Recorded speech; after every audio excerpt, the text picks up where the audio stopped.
Comment archer sans dos? Qu'est-ce que le leg drive? Comment appliquer le leg drive? La trajectoire de la barre, le placement des coudes. Dans cette vidéo, on va tout couvrir. Donc prépare-toi bien pour la vidéo la plus complète sur le développé couché. Et en appliquant toutes les astuces que tu vas voir dans cette vidéo, tu vas pouvoir instantanément mettre plus lourd sur cet exercice, tout en limitant tes risques de blessure, donc tout bénéf. Je sais, c'est des sacrées affirmations, mais regarde la vidéo jusqu'au bout, je te promets, tu vas pas être déçu. Sachant ça, commençons.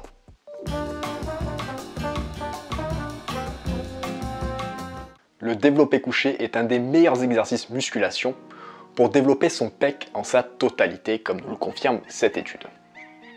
Et être fort sur cet exercice est vraiment crucial pour avoir des gros pecs. Comme nous le montre cette étude, il y a une corrélation entre le poids maximum que tu peux faire pour une rep et la taille de ton pec. Pour ceux qui ne le savent pas, le poids maximum que tu peux mettre pour une rep est appelé 1RM. Et durant cette autre étude, le 1RM et la taille des pectoraux de tous les participants ont augmenté de façon presque identique. Donc si tu cherches à avoir des gros pecs, je te conseillerais de travailler ta force sur le développé couché. Et pour faire ça, savoir faire l'exercice parfaitement est crucial. Donc sans plus attendre, commençons par le début. Le placement sur le banc. Alors la première étape est bien sûr de s'allonger sur le banc. Ensuite, ce que tu vas faire, c'est que tu vas prendre la barre et tu vas lever les fesses. Puis tu vas amener ton corps vers l'arrière. Ensuite, tu vas placer tes deux pieds sur le banc. La prochaine étape est de tirer ton corps le plus loin possible en direction de tes pieds. Avant de poser ton buste sur le banc, fais en sorte que tes omoplates se touchent entre eux et essaye de les abaisser en direction de tes fesses le plus possible. Une fois que tu as fait ça, place tes omoplates de manière stable sur le banc. Puis, en gardant ton dos dans la même position, tu vas abaisser une jambe, puis l'autre. Une fois que tu as fait ça, pour appliquer le leg drive correctement, il faut que ton pied soit placé bien à plat sur le sol. Et fais en sorte de garder tes genoux proches du banc. Une fois que tu as fait ça, pose tes fesses sur le banc. Voilà, maintenant tu sais comment archer ton dos sur le développé couché. La prochaine étape est de choisir son écartement de prise. Et ici, il est conseillé de prendre une prise où tes poignets sont situés directement au-dessous de tes coudes. Ceci dit, pas mal de powerlifters prennent des prises beaucoup plus larges, vu que ça place leur pec dans une position plus puissante et du coup ils soulèvent plus lourd avec une prise plus large. Donc je te laisse choisir l'écartement de ta prise, sachant que, d'après cette étude, augmenter l'écartement de ta prise va augmenter l'activité de la partie sternocostale des pectoraux et réduire l'écartement va augmenter le travail de tes triceps. Et si tu décides de prendre une prise très large, je te conseillerais d'augmenter l'écartement de ta prise progressivement parce que ce genre de prise peut être très inconfortable au début. Là on est bon. Maintenant il est l'heure d'enlever la barre du repose barre. Pour faire ça le plus efficacement possible, tu vas lever tes fesses au maximum tout en gardant la partie haute de ton dos sur le banc.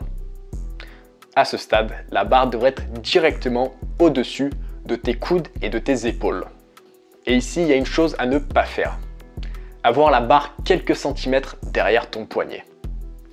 Deux techniques que tu peux utiliser pour éviter ce problème est de prendre la barre plus bas dans ta main, au niveau de ton pouce à peu près, et orienter ton poing en direction du plafond. Moi personnellement, quand j'enlève la barre du repose barre, mes omoplates finissent toujours par changer de position. Donc si ça t'arrive, une fois que la barre est en place, tout doucement, remets tes omoplates dans la bonne position. Maintenant, on va passer à la prochaine étape qui est cruciale pour le leg drive. Tu vas contracter tes fesses, puis tu vas les abaisser de telle sorte qu'elles touchent le banc. Ensuite, avec tes talons et la plante de tes pieds, tu vas pousser le plus fort possible vers le bas et vers l'avant. En fait, c'est comme si tu étais sur une chaise roulante et que tu voulais te propulser vers l'arrière. Quand tu fais ça, l'arche de ton dos devrait devenir plus grand et ton corps devrait devenir très rigide. Si ce n'est pas ton cas, c'est que tu pousses pas assez fort avec tes pieds. Une fois que tu as fait tout ça, il ne faut pas s'arrêter de pousser avec les jambes. Non. Il faut que tu continues à garder les fesses contractées et il faut que tu continues à pousser avec tes pieds durant tout l'exercice. Si tu arrives à appliquer le leg drive correctement, comme nous le confirme cette étude, tu vas pouvoir soulever plus lourd.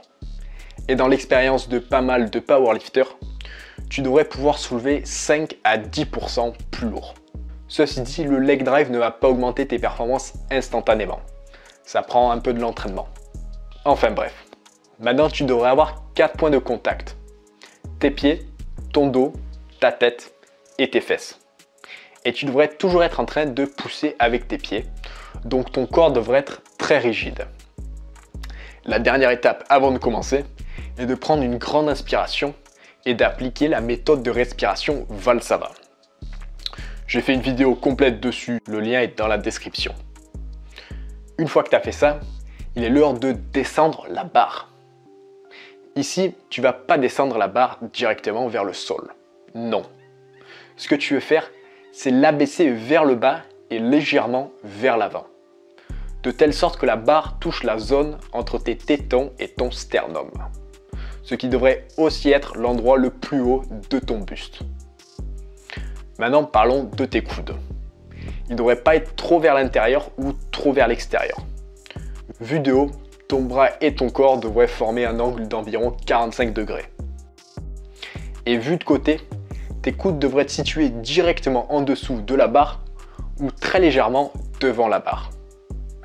Enfin bref, une fois que tu as fait tout ça, la barre devrait être entre ton téton et ton sternum. C'est maintenant l'heure de monter la barre. Mais tu vas voir, c'est pas aussi simple que ça en a l'air, vu qu'il ne faut pas remonter la barre comme on l'a descendue. Ici, dès que tu as commencé à pousser la barre, tu vas vouloir pousser la barre simultanément vers le haut et vers ta tête. Donc la trajectoire de la barre devrait ressembler à quelque chose comme ça. La partie en bleu est la trajectoire de la barre quand tu la descends et en rouge quand tu la remontes. Tu vas remonter la barre jusqu'au moment où tes bras sont étendus ou presque et que la barre est située directement au-dessus de tes épaules. Maintenant, il suffit de répéter tout le mouvement. Voilà, tu sais comment faire le développé couché parfaitement. Sachant ça, la vidéo est terminée. Like la vidéo, abonne-toi et clique sur la petite cloche. Partage la vidéo, voilà, ça m'aide en tant que créateur. Inscris-toi à ma newsletter, le lien est dans la description. Si tu as mal compris un truc, va voir la page correspondante. Et si tu veux plus d'informations sur la musculation, l'alimentation et la supplémentation basée sur l'étude, va voir mon site web, les 2 liens sont dans la description. Donc